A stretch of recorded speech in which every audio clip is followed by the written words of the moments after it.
Guys, welcome to the Great Crypto Adventure. Kali ini kita bahas Bitcoin. Bentar lagi kayaknya mau tembus $100.000.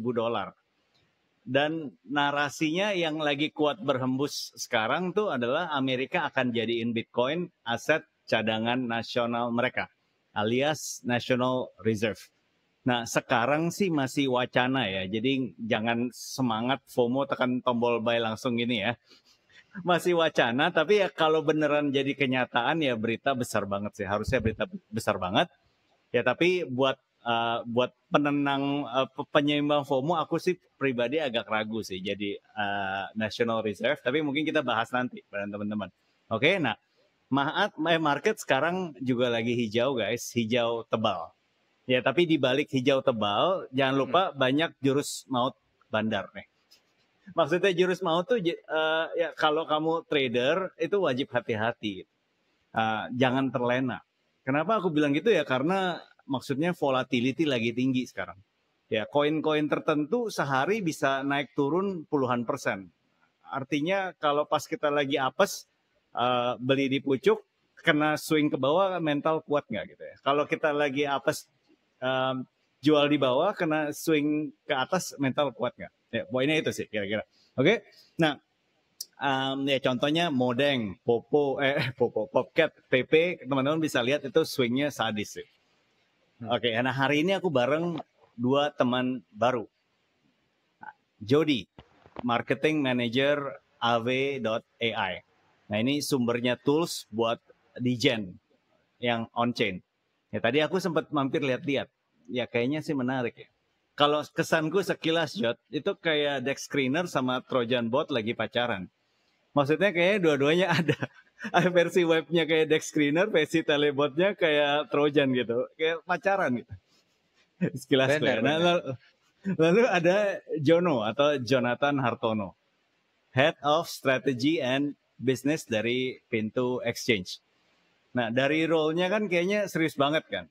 Tapi kalau aku lihat profilnya di X, ya kayaknya ahlinya meme coin, pecinta meme coin juga gitu. Nah, oke guys, welcome, thank you. It's a pleasure to have you guys here. Boleh nanya nggak untuk mulai nih ya? Kamu nih sekarang di market lagi apa sih strateginya? Boleh share nggak? Boleh. Untuk siapa dulu, Diko? Jono atau gue? Bebas dong. Oke. Coba gue dulu kalau gitu lah ya. Untuk strategi market sekarang ya. Kalau gue di strategi market sekarang justru lebih pasif sih. Maksudnya untuk heavy investment tuh kayak udah lebih pasif. Tapi justru gue lebih aktifnya sekarang main di ya seperti yang tadi Sylvester sudah bilang, gue sekarang tuh lagi seru-serunya main memes ya. Di FYI, gue juga ada di satu grup sama si Jono dan tiap hari grupnya tuh very active banget. Dan anak-anak tuh pada suka share lah segala macam dari contract address-nya, terus tesisnya mereka, sama dari profitnya mereka itu juga di share juga, dan cukup ngeri-ngeri sih sebenarnya di meme coins itu. Dan kenapa gue pilih untuk main market di meme coin sekarang ini? Of course, satu udah pasti karena gue using my platform lah, itu udah pasti bias karena gue kan mesti kerja juga kan. Itu gue sekalian kerja, terus kalian build communities juga. Yang kedua, kenapa ya? Karena sebelumnya ya balik lagi kayak misalkan kayak Sylvester, gue jamin Sylvester dan Bro Jono juga ya udah beli safe haven assets-nya, which is Bitcoin, Solana, BNB, Ethereum, itu kan udah pasti punya barang kan. Dan sekarang kalau kita mau beli barang yang kayak udah market cap-nya udah ya kayak Bitcoin sekarang udah tadi berapa? 93.000 sempat ya? Kayaknya sempat hit 93.000. Ya kalau gue sih ya pasti masih kita keep buying gitu, tapi dengan porsi yang tidak sebesar dulu. Jadi strategi gue gitu sih, karena gue udah merasa gue udah punya barang, ya gue cari play yang lain yang lebih seru lah anggapannya gitu sih. Itu sih. Boleh share nggak, Jod? Play lu di meme nih modelnya sniping, harian, mingguan, jaman atau gimana sih time frame-nya? Jadi gua ini bisa dibilang adalah tipe ngejits ya, dan berapa kali memang gua miss something jackpot lah, gitulah. Gue tuh tipenya yang ngejits. Kenapa? Karena ngejit apa? Ceritain dong, bro. Belum tentu semua tahu. Ngejits itu tuh kayak lu gain profit. Kayak misalnya 100% udah tabut tarik gitu loh. Di memes gitu kan. Kayak lu cuan dikit udah tarik. Bukan yang tipe believers gitu. Karena kan kita meme coins tuh ada yang typical believers kan. Ada typical believers yang benar-benar mereka ngebangun kultusnya. Contoh kalau misalkan gue lihat tuh mungkin kalau di sini ya kalau kita lihat yang paling gedenya adalah si Murad lah ya. Murad tuh tipikal yang benar-benar dia working for his backs gitu loh. Yang benar-benar jadi agent dari tokennya tersebut. Dimanapun dia ngomongin koin itu, di blast terus-terusan dia holders dari token tersebut. Dan dia mau gerakin benar-benar dan kerasa kayak lu kalau beli token itu lu bisa masuk jadi part of something-nya. Part of the gang. Kayak misalnya kalau PP ada PP gang, ada Apu gang, ya kan kalau lu lihat sekarang tuh. Terus ada sekarang tuh yang lagi hype juga Mudeng gang. Ya kan? Ini aja Mudeng It sama Mudeng Soul tuh kayak orang tuh kayak gimana ya? Kayak derby match gitu loh. Seru ngeliatinnya seru. Nah, tapi kalau tipikal gua adalah karena gua suka dengan perkembangan tools yang ada, ya gue lagi ngulik-ngulik toolsnya sih. Jadi gue tipikalnya misalkan gue tuh pakai bot ya, gue pakai bot. Terus botnya tuh ada auto sell. Gue tuh sesimpel kayak misalkan kalau misalkan udah 100% gain, gue cabut, gue caw. Gitu sih. Jadi gue mainnya lebih ke play yang banyak, quantity play, tapi using tools yang udah ada. Gitu. Terus kalau misalkan tadi Ko Sylvester tanya time frame-nya ya, gue mostly sih time frame-nya kalau misalkan volumenya lagi rame, gue lihatnya tuh chart time frame-nya tuh bahkan 1 menit kok. Kayak 1 menit gitu kan. Terus kalau misalkan volume yang gak hidup udah cabut, exit. Gitu. Gitu sih. Kalau gitu strategi play gue sekarang. Siap. Thank you. Kalau Jono gimana? Jadi si Jody itu rata-rata 100% ya kayak simple trade ya. Keren juga ya. Enggak lah. Yang berhasil. Oke. Ya, kalau gue ada beberapa strategi yang implemented. I've been around since dari 2017, I think, 2017. So ini udah not my first cycle, my second cycle, or third cycle. Jadi selama itu ya gue udah membangun risk appetite ya. So mungkin risk appetite gue udah lumayan tinggi gitu. Karena gue selalu selama cycle-cycle ini gue justru nyarinya yang cutting edge terus gitu.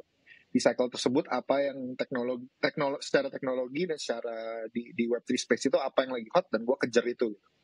Jadi kayak di cycle pertama itu gue pertama kali ngerasain MetaMask itu apa, on-chain transaction itu apa. Bahkan gue waktu itu sempat nyoba ICO. Abis itu gue nyobain pokoknya awal-awal Uniswap, terus waktu zaman-zaman nge-vampire liquidity yang kayak dari SushiSwap ke Uniswap tuh gue main banyak tuh di sana. Jadi gue selalu nyobain yang cutting edge. Jadi risk appetite itu udah tinggi sekali gitu. Jadi udah sering lah kayak sampai 0 top up. Sampai 0 top up gitu. But anyway, so my playstyle is a bit risky gitu. Fundamental conviction-nya tetap bahwa Bitcoin is king dan Bitcoin is going to be the best performing asset in history gitu kan. Sepanjang sejarah pasti Bitcoin yang akan merajalela gitu. So ujung-ujungnya my mindset is tetap stacking satoshis gitu lah ya. Measuring my wealth juga dari berapa Bitcoin nih gitu. Bukan berapa rupiah atau berapa dolar gitu ya. So itu. Tapi kalau ditanya portfolio, my Bitcoin is actually pretty low currently gitu. Jadi karena gue lagi mau, my goal is to stack satoshis gitu. Jadi gue mau cari koin-koin yang outperform Bitcoin gitu. Dan dari awal cycle ini, udah banyak bangun-bangun tesis dan udah banyak berubah tesis juga. Tapi I'm finally set on banyakin Solana dan banyakin Sui. So my thesis is that Sui is probably gonna be a competitor of Solana, jadi narasinya akan mirip. Jadi Sui dan Solana yang banyak. Dan juga dari kalau untuk nyicilnya tetap jalan juga gitu. Jadi kalau karena gue orang pintu, apakah di pintu ada fitur namanya DCA, auto DCA gitu. Jadi gue udah set up, begitu gaji masuk, gue langsung auto transfer dari bank gaji gue langsung ke VA-nya Pintu, udah otomatis, dan dari waktu masuk ke VA-nya Pintu langsung dibeliin juga ke Bitcoin gitu. Jadi basically udah di set up untuk setiap bulan ada cicil Bitcoin gitu, secara otomatis without me even thinking. So itu, dan juga so long term backs ada, nyicil ada, dan juga sama lah kayak Jody, setiap hari nontonin back screener, GMGN, dan grup-grup inilah gitu untuk nyari sedekah. Untuk nyari Jadi berarti John, berarti kalau lu sekarang justru back Bitcoin lu kurangin, lu mulai agresif masuk ke alts kayak Solana sama Sui gitu? Di harga sekarang atau di harga yang sebelumnya? Hah? Sebelumnya. Udah megang udah lama. So I'm so far udah outperform Bitcoin kan, Solana so far ya di cycle. So gue masuk kalau nggak salah November mungkin udah heavy ke Solana. November tahun lalu ya? Berarti ya? 2023. Oke. So below boleh 100. Share, tadi lu bilang lu banyak thesis, lu cari yang cutting edge. Menurut lu cycle ini cutting edge-nya apa, bro? Meme coins, bro. Meme coins super cycle. Gue benar-benar percaya kalau this cycle is the establishment of this crazy asset class yang namanya meme coins sebagai actual instrument of investment yang akan stay, as crazy as that sounds. Tapi I really think so. I think market sekarang kesel banget sama how gimana VC ini ngepamen dam dan ngontrol supply, dan juga nge-farming lah ya dengan high FDV, low floats, pokoknya strategi VC yang ganas lah untuk retail. I think retail udah ketahuan gitu lah sama retail, dan retail malas banget nyentuh itu, dan mereka lebih prefer untuk PVP each other aja gitu. Jadi I think the best PVP dan the fairest yang ada di cycle ini adalah ya either koin-koin yang supply-nya udah keluar semua, tapi itu juga susah karena kan teknologinya rada tua ya biasanya kalau udah kayak gitu, atau ya sekarang meme coin gitu, karena itu benar-benar dipegangnya sama retail. Nah, terus gue mau nanya dong pendapat kalian ya. Kita ngomong kalau meme coin cycle lalu kan juga meme coin banyak yang banyak yang terbang, banyak yang tinggi. Yang kita ingat Doge sama Shiba. Ya, tapi menurut kalian bedanya meme coin di cycle lalu sama di cycle sekarang apa? Pertama, maksudku dari segi market cap, apa akan ada banyak koin-koin meme yang market cap-nya naik lebih dari Doge sama Shiba waktu high yang cycle dulu, atau banyakkan cycle meme coin tapi market cap-nya nggak seperti mereka, nggak setinggi itu tapi banyak? Atau gimana sih menurut kalian cycle-nya meme seperti ini sekarang? Oke, siapa dulu nih? John, coba. Lu mau duluan? Ya, boleh. Menurut gua, I think ujung-ujungnya, so keep in mind this is tetap meme coin itu sangat beresiko, dan maybe sama aja seperti waktu NFT hype dan ada dulu NFT ada bejibun yang market cap-nya tinggi banget, terus tapi sekarang jadi nol. I think it's the same thing. Meme coin ujung-ujungnya very risky instrument. Tapi yang tesisnya gua adalah bahwa memang di cycle inilah narasi yang akan stay dan akan lama gitu, dan ujung-ujungnya bakal maybe bubble teritorinya akan paling tinggi gitu. Jadi potential gain-nya juga paling tinggi di cycle ini gitu. I think a lot of people ya seperti Murad dan yang lain-lain udah bangun tesis ini gitu kan ya. And I do believe that. Dan how it's gonna play out, apakah ada yang nyusul Doge atau nyusul PP, atau siapa Wave akan di atas Doge atau enggak, atau Wave di atas PP atau enggak? I think kalau menurut gua enggak. I think the stratosphere atau kayak tiering listnya udah lumayan clear.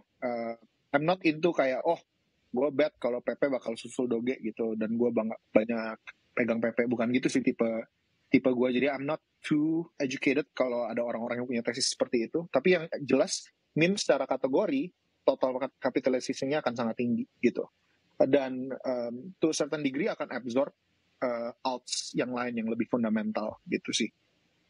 So I believe that total market cap-nya akan tinggi dan fluktuasinya akan volatilnya luar biasa banget sih. Memang itu akan ngomongin attention span gitu-gitu ya. Dan sekarang kayaknya kita udah ngelihat metanya Binance juga udah mulai kayaknya nyusun strategi gitu ya, gimana caranya untuk jump in the hype of meme ini. Udah mulai listing futures lah, listing spot lah, kadang-kadang listing futures yang satu terus listing spot yang lain lah. Kayak gitu-gitu lah. Kita udah kelihatan lah Binance sebagai market leader di industri kita udah mulai double. Dan dengan kemarin di listingnya Peanut sama Peanut sama ACT. apa yang di listing? ACT. Iya. Dengan di listingnya ACT sama Peanut itu ngebuka this Pandora box of kayak zaman-zaman dulu tuh kayak orang-orang hunting-hunting di BSC lah, di Ethereum lah. Apa nih yang kira-kira bakal di next listing sama Binance. Tapi dulu kan narasinya fundamental. Kali ini meme coin. So I think speculation secara on-chain akan sangat-sangat tinggi untuk nyari mana nih yang diakumulate sama Binance gitu. Kurang lebih kayak gitu sih what I'm seeing. Siap. Jod? Nice. What do you think? Iya sih. Gue juga setuju kalau misalkan memang liquidity memes itu tahun ini ya akan menjadi gila banget. Karena menurut gue, kalau gue tuh selalu nganggapnya memes itu selalu jadi anomali market kok. Gitu loh. Kayak PP tuh kalau nggak salah soaringnya tuh juga pas lagi market tuh lagi lesu-lesunya seingat gue ya. Jadi tiba-tiba ada soaring aset which is PP waktu itu. Dan itu kayak tiba-tiba langsung reach berapa 100 million. Terus nggak lama juga semua orang ngomongin dia. Ya kan? Semua CT-CT ngomongin dia. Ya banyak lah yang dapat life changing money lah segala macam. Dan ini menurut gue kuncinya. Di memes, di setiap meme cycle atau meme anomali, itu biasanya akan ada beberapa orang yang dapat life changing money. Gitu tuh. Yang benar-benar dia dapat 1000x bahkan sampai puluhan ribu X gitu. Dan ini kan yang ngebuat jadi orang tuh kayak ya gimana sih kok kalau misalkan kayak misalnya Ko Sylvester nih. Ko Sylvester tuh mendapatkan uang yang sangat banyak dari Bitcoin misalkan. You hit the jackpot gitu. Lu pasti kan kayak akan ada something in return sama tuh aset kan. Kayak ada rasa keterikatan lah. Nah, langsung ini yang flexing, langsung beli mobil supercar kan, pamer-pamer langsung. Ya, misalkan seperti itu, ya kan? Iya. Tapi that's the way gitu loh. Kita lihat banyak lah yang di Dubai atau di Indo juga ada kan. Itu yang dapat anggapannya duit jackpot. Nah, menurut gua memes yang dulu dengan yang sekarang itu sama-sama menjadi anomali, ya kan? Kalau dulu anomalinya adalah dia bisa ngalahin aset-aset kripto yang sebenarnya belum banyak. Tapi kan sekarang ini kan aset altcoins tuh gila banyak banget. L2 aja lu hitung udah ada berapa. Gitu loh. Udah nggak kehitung mungkin. Terus ditambah lagi dengan aset-aset tersebut, altcoins ini tuh yang kayak tadi si Jono bilang, kayak aduh udah pada patah hati. Ya kan. Sedangkan di memes ini nih lu seru ya kan, lu bisa bangun lu seru-seruan bareng temen lu gitu, lu beli ini dan efeknya tuh sangat cepet, kayak lu hari ini beli besok atau mungkin kayak 10 hari gitu loh, lu udah bisa ngerasain kayak JP or not-nya.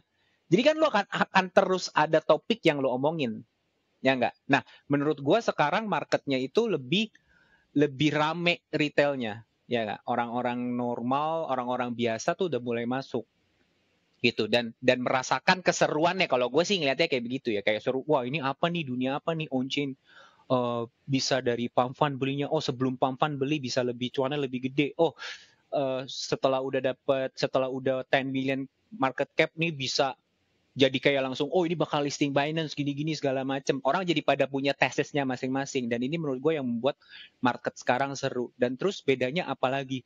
Bedanya dulu king of chain-nya tuh menurut gua adalah EVM, which is Ethereum lah, itu udah pasti kan. Kayak Doge, PP, Shiba, etc. Itu semua di Ethereum. Dimana Ethereum itu ekosistemnya menurut gua encourage untuk slow play. Bukan yang hari ini beli, besok jual. Karena kenapa? Kemakan gas fee, bos. Mahal, bro. Gas fee-nya mahal, bos. Sesimpel itu menurut gua. Bedanya? Kalau gas fee-nya mahal, lu nggak bisa kayak lu cuan maybe berapa ya? Misalkan lu modal main $100, lu cuan 30% aja menurut gua nggak worth it untuk lu tarik. Gitu loh. Makanya dulu play-nya adalah mereka pada working for their backs kan, karena kenapa? Biar gains-nya mereka tuh naik terus segala macam lalala lili. Terus adalah meta yang namanya masuk ke CEX yang tadi kayak si Jono bilang itu adalah masuk ke ya pasti big boss-nya adalah Binance lah segala macam. Mereka lebih memilih untuk beli di Binance ya nggak? Nah ini adalah adalah pintu yang kebuka nih. Kenapa? Karena dengan listingnya si Peanut dan ACT ini, orang yang pertama cuman beli memes di CEX, mereka jadi tracing back dong. Kenapa kok orang bisa berisik banget nih, Peanut ada yang beli misalkan kita anggaplah di 60.000 market cap lah, anggaplah mungkin ada manusia sedewa itu ya, mungkin ya. Nah, orang-orang tuh jadi pada kepo kan, jadi pada penasaran kan. Oh, ternyata sebelum listing di Binance, ternyata mereka ini ada tempat listing namanya Pump Fund. Nah, ini yang gue lihat kayak dan secara tidak langsung, tren ini nih yang ngajarin orang bahwa ngebuka mata mereka. Oh ternyata blockchain itu dulu Ethereum mahal, sekarang Solana tuh tidak semahal itu loh. Jadi mereka nih pelan-pelan belajar dari success story yang ada. Nah, inilah menurut gue yang gue bilang volume manusia biasanya tuh akan lebih gila lagi. Ya kan? Ya kita lihatlah di Twitter sekarang gila isinya tuh udah sharing PNL semua, bos. Kayak lu challenge 1 sol menjadi 1000 sol in 1 month or 1 week bahkan ada. Dan ini nih menurut gue bikin FOMO-nya tuh semakin gila. Gitu. Dan gue berharap dari sini bahwa orang itu tuh semakin paham blockchain tuh apa. Gitu loh. Gue berharapnya sih itu sih. Jadi kayak misalkan, oh ternyata jadi dari memes ini dia jadi tahu, oh ternyata ada Ethereum, ada Solana, ada bedanya begini, ya kan? Terus tadi tambahan lagi, ternyata ada Sui nih, ya enggak? Mungkin ini orang bakalan jadi kayak lebih pingin tahu lagi, gitu loh. Oh Ethereum, Solana udah terlalu crowded nih, mungkin mereka akan pindah ke Sui, mungkin ya nggak tahu juga, gitu. Nah, dengan harapan dengan keseruan ini kita tuh belajar. Kalau gue selalu memes itu kan nggak mungkin kita menang terus kan, itu udah pasti. Yang ngomong-ngomong rasio menang kalah lu berapa average-nya? Gue win rate gue tuh sampah banget, gue kasih tahu aja. Win rate gue tuh mungkin di bawah 40% gitu loh. Tapi menurut gue tesis gue nih, di memes itu win rate nggak penting. Yang penting itu adalah gains lu berapa. Karena gue kemarin gue coba sama teman gue kayak ya melakukan eksperimen kecil-kecilan lah. Gue starting 2 sols. Gue starting 2 Solana. Iseng. Terus gue open posisi itu sekitar mungkin 30 ya. 30 posisi. 28-nya jadi sampah kok. Tapi gue menang 2. Itu token gue worth 30 sol. Jadi udah balik 28 sol dong gue cuan. Dari 2 koin. Gitu loh. Ini maksudnya tuh eksperimen yang gue lakuin sama teman gue dan ini gue bilang juga ke komunitas gue kasih lihat. Gitu. Jadi win rate itu menurut gue nggak penting karena win rate itu juga banyak yang dimanipulasi sekarang. Sesimpel kalau di tools itu ngebacanya win rate itu selama lu nggak menjual koin, win rate lu tuh nggak berubah. Itulah fungsinya kita selain gunain tools, kita juga tahu how to use-nya kan. Gue itu tes. Jadi selama lu nggak jual nih kok, win rate lu tinggi. Tapi gains lu belum tentu. Kalau gue lebih pentingin gains. Jadi karena kalau misalkan gains lu udah, misalkan nih lu menang 1 koin, tapi 30 koinnya udah cuan semua, ya udah selesai dong urusannya. Gitu. Kalau gue, orang kan. Tadi lu ada ngomong tools kan, bisa share nggak? Mungkin berapa ya? 3 tools yang paling bikin lu cuan selama ini apa sih? Oke. Iya, kalau menurut gue yang paling penting di on-chain, gini. Kita kan harus paham dulu kan, on-chain itu gimana sih? On-chain itu kan kayak rekening bank itu kebuka kan. Cuman lo nggak tahu aja ini punya siapa. Gitu loh. Nah, 3 yang gue pakai sekarang untuk main di Solana ya. Itu adalah pertama wallet tracing namanya. Tracing wallet. Caranya gimana? Ya intinya lo harus nemuin satu wallet address yang pengen lo follow.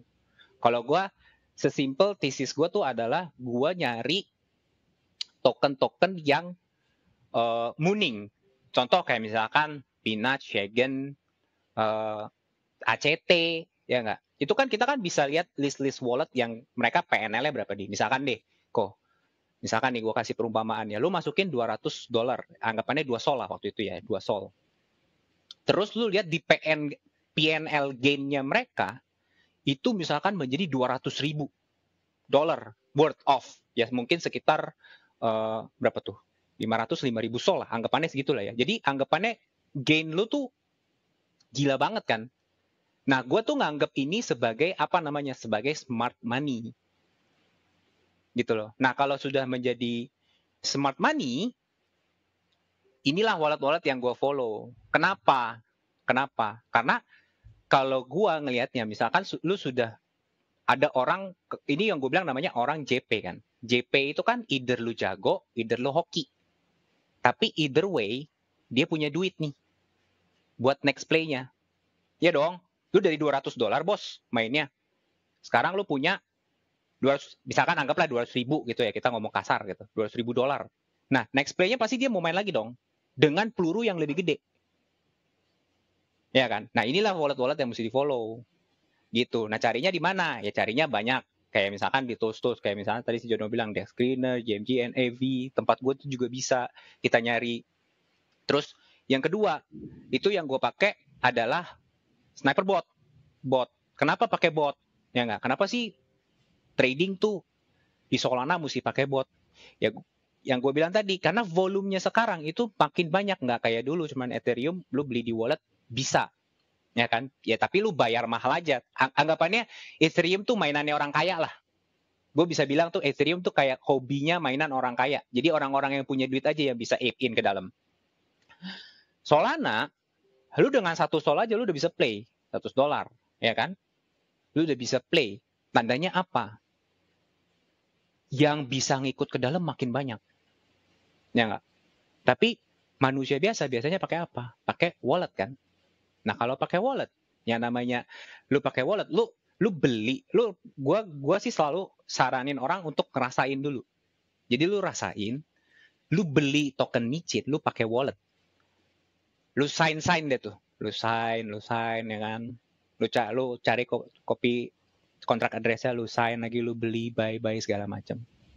Terus ada resiko, lu nggak kebeli pula, nggak kejemput pula. Volume lagi tinggi, slippage nggak kena segala macam. Nah itu gue bilang, lu rasain dulu dah. Habis gitu, lu cobain pakai bot. Gitu, lu akan merasakan bedanya. Nah, itu dia. Terus yang ketiga, yang gue pakai itu namanya adalah screener, on-chain screener. Itu yang gue bilang buat nyari-nyari. Buat lu ngeliat chart, volume, holders, liquidity-nya, gitu-gitu. Which is pakai platform gue bisa, pakai Desk Screener bisa, terserah lah. Lu pakai apapun sekarang tuh tools udah sangat bertebaran di mana-mana. Gitu sih kok kalau dari gue. Siap, thank you. By the way, platform lu namanya AW.ai ya, AWE.ai ya. Okay, betul kok. Guys, kita ngomongin micin nanti lama-lama jadi darah tinggi kan, kebanyakan ngomong micin. Kita ganti topik dulu sekarang. Kita ngomongin Bitcoin. Oke, ini dagingnya nih. Oke, biar ada proteinnya gitu. Nah, Bitcoin kan wacananya sekarang Donald Trump menang jadi presiden, dibilang mau jadi National Reserve untuk Amerika. Maksudnya National Reserve adalah Amerika tuh mau simpen Bitcoin, mau beli Bitcoin untuk disimpan. Disimpannya buat apa? Untuk jaminan kalau mereka cetak uang atau keluarin utang, ada jaminannya. Itu narasinya. Nah, saat ini ada dua kubu. Yang satu bilang, oh iya mungkin bisa jadi. Kubu yang lain bilang, kayaknya enggak gitu ya. Kayaknya enggak mungkin. Nah, aku bantu jelasin, kasih konteks ya. Yang bilang mungkin kenapa, yang bilang enggak kenapa. Kalau yang bilang mungkin bilang, kenapa? Ya karena Donald Trump cinta kripto. Ya, kayaknya sih argumen kuatnya itu ya. Donald Trump cinta kripto. Presiden sekarang. Nah, kalau argumen yang bilang enggaknya, kenapa? Ya karena sekarang buat apa Amerika menyulitkan dirinya sendiri. Amerika udah bisa berhasil cetak uang dolar tanpa jaminan apapun sekarang, tanpa jaminan emas, udah berhasil bikin uangnya jadi national reserve negara lain. Jadi Indonesia sekarang national reserve-nya salah satunya dolar gitu ya. Buat apa dia harus mengikat dirinya lagi, mengekang dirinya lagi, keluar uang lagi buat beliin Bitcoin buat jadi national reserve dia. Udah susah-susah tahun 70 mau lepas dari Bretton Woods, mau lepas dari peg-nya dolar, sekarang mau masuk lagi ke Bitcoin buat apa? Poinnya itu. Yang bilang enggaknya gitu. Nah, kalau kalian ada pandangan nggak soal ini? Coba dulu nih, Jono. Oke, Gua. Ya, Jono dulu. Boleh. Oke, menarik ya. Gue dari tadi dengerin kasihan kok Sylvester, kita kok jadi tiba-tiba jadi meme coin podcast ya kan. Bener juga ya, maaf lo. Nggak apa-apa. Sebelumnya tuh banyakan meme coin kok yang datang. Oh gitu ya. Iya memang orang Indo meme coin banget ya. I think Bitcoin ini menarik menurut gue ya. So I think I'm just gonna read off several facts yang I know about it kan. By the way hari ini itu Bitcoin Act aja koin micinnya udah banyak di Solana. Pikirnya Bitcoin Act out of topic. Oke. I think yang di plan yang di layout sama si senator yang ngegagas ini kan, yaitu dia kan rencananya dia mau beli 1 juta Bitcoin over 5 years. Oleh powered by US Treasury gitu kan ya, kalau nggak salah plannya. So itu really ambitious ya pertama plannya. I think itu 1 juta Bitcoin itu sama dengan around 5% of all Bitcoin yang akan pernah ada gitu kan. That's a huge chunk of the supply. On top of that, di dalam act-nya itu juga dia menggagaskan kalau waktu udah dibeli atau kita si government itu udah acquire si Bitcoin ini, dia nggak boleh jual selama 20 tahun. So, dia di dalam law-nya itu akan kalau di-pass, dia harus hodl 20 tahun. Dan harus ada proof of reserve-nya. Terus bahkan states, di state side ya, ini bukan di federal side, juga boleh berpartisipasi di dalam inisiatif ini. So, of course, kalau begitu orang Bitcoin denger ini ya bullish banget. Karena kan waktu Bitcoiners, kalau ngomongin tentang yellow pill gitu kan, migrating to the Bitcoin standard itu kalau kalian mau edukasi diri sendiri itu banyak jargon-jargon seperti itu, dimana memang mereka mau menjadikan standar Bitcoin sebagai standar keuangan dunia gitu kan, supaya ini memang yang terbaik buat masyarakat gitu istilahnya, karena Bitcoin yang paling jelas, yang nggak bisa dikorupsiin dan lain-lain gitu kan. So ini menarik banget gitu, dan apakah ini bisa terjadi atau enggak, I'm not sure sebenarnya berapa persennya dari Senat ataupun dari House yang harus nge-pass ini supaya bisa jadi jadi legislation. But my assumption this is that I'm pessimistic, to be honest gitu kan. Memang sama seperti tesis dimana kayak udah di pack dari gold standard, ngapain masukin ke Bitcoin standard gitu. What I guess yang ujung-ujungnya akan terjadi mungkin akan ada cetusan legislasi yang lain yang mungkin lebih gak ambisius ini mungkin, atau yang lebih sifatnya lebih kayak nabung aja, atau yang penting ada aja di sebagai aset negara gitu sih. I think yang lebih realistis. But for now, dengan sentimen ini dan adanya ini di news, I think itu menjadi sentimen yang sangat positif, dan kita lihat juga ya. I don't know necessarily Bitcoin sebenarnya senaik ini gara-gara itu atau bukan, karena itu pun kalaupun itu bisa kejadian, I think itu kalau di pass pun mungkin akhir 2025 atau 2026 kali baru bisa even anywhere near di pass gitu ya. So ini mah cuman maksudnya ini suatu hype yang baru aja, but I don't think itu sebenarnya faktor utama dari pergerakan Bitcoin saat ini. Gitu sih my take. Jun, boleh sekalian share nggak kalau dari insight dari Pintu sejak Bitcoin 73.000 ke atas, volume gimana sih di sana? Terus orang-orang user Pintu pada belinya apa gitu? Oke, menarik. Ya, bocoran sedikit lah ya. Jangan kalau bocor jangan dikit, paling bocor banyak gitu, banjir paling. Sekalian ya. Volume wise sama aktivitas dari user itu udah similar sama March levels. Jadi kalau mungkin teman-teman nggak ada yang tahu, ada yang nggak tahu atau yang ada yang lupa, March itu kemarin peak sebelum halving, sempat kita nyentuh all time high gitu kan. Dan itu waktu itu euforianya lumayan tinggi sekali, fear and greed indexnya juga nggak salah nyampe 90 or something like that. So really high, really high. Nah itu memang volume gila banget sih. Ada satu hari itu volume memang luar biasa tinggi gitu, bahkan di exchange kita.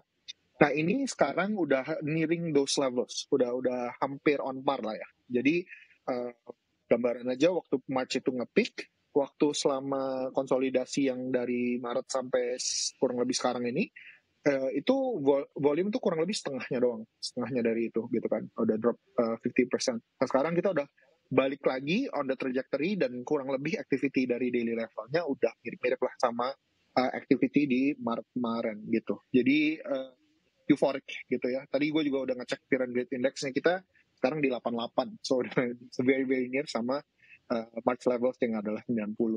Untuk token-token yang diminatin sama user-user kita, tadi gue ada cek sedikit. I think the top traded coins di kita adalah of course Bitcoin nomor 1, Doge nomor 2, Ethereum, Solana, PP, dan Nero gitu. So that's the coins yang mostly traded di platform kita.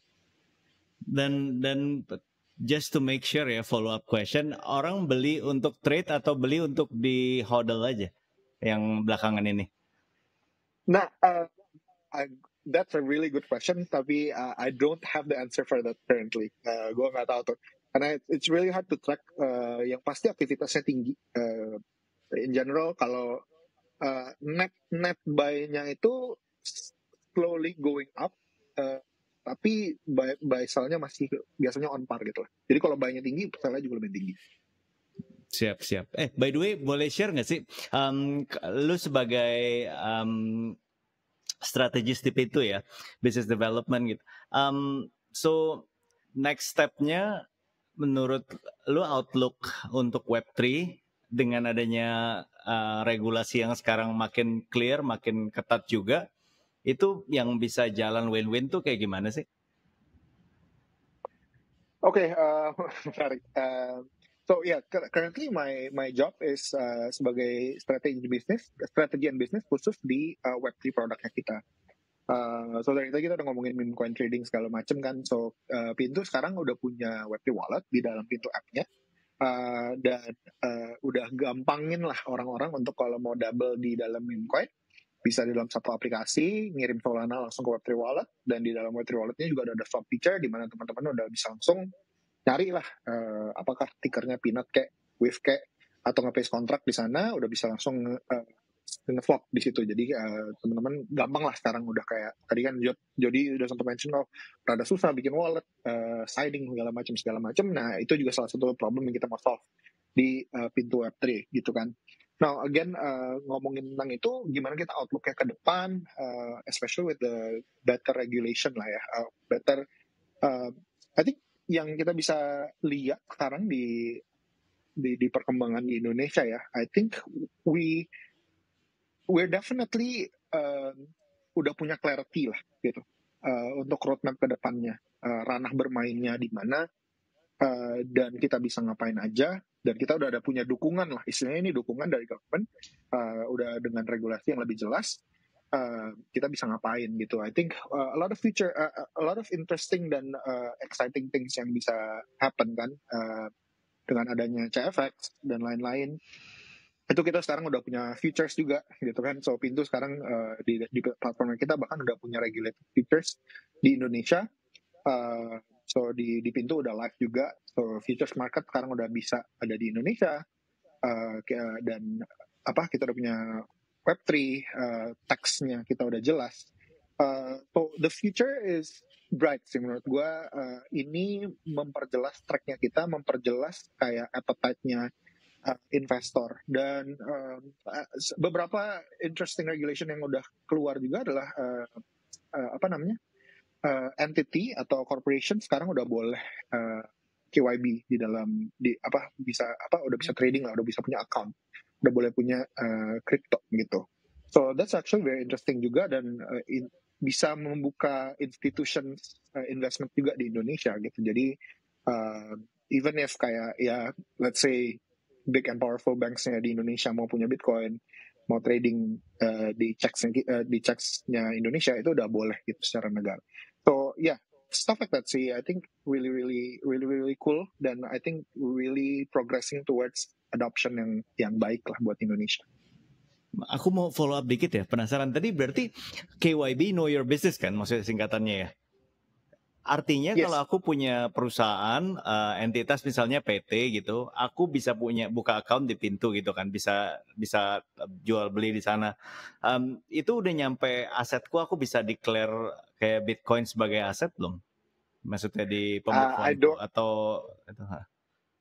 To be honest, I don't really know the details quite yet. Gue juga ini baru I think baru disuarakan bulan lalu, dan untuk kayaknya nggak tahu ya apakah udah bisa diimplementasikan di dalam checks level atau enggak. Tapi yang jelas udah official dan udah disuarakan gitu. I don't know quite yet for that. Siap. Satu lagi ini aku banyak penasaran. Gimana caranya jembatanin antara birokrasi listing koin, artinya koin yang diakui oleh regulator sini, sama koin di Web3 yang ya setiap menit keluar 10 koin baru kan. Kalau buka gerbang berarti artinya kalau kita udah buka pintu wallet bisa copy paste contract address, artinya ya gimana caranya gitu supaya bisa keduanya win-win kan? Oke, of course wallet is a wallet gitu kan. Wallet ini memang setaranya sama MetaMask, sama Phantom, on-chain transactions gitu kan.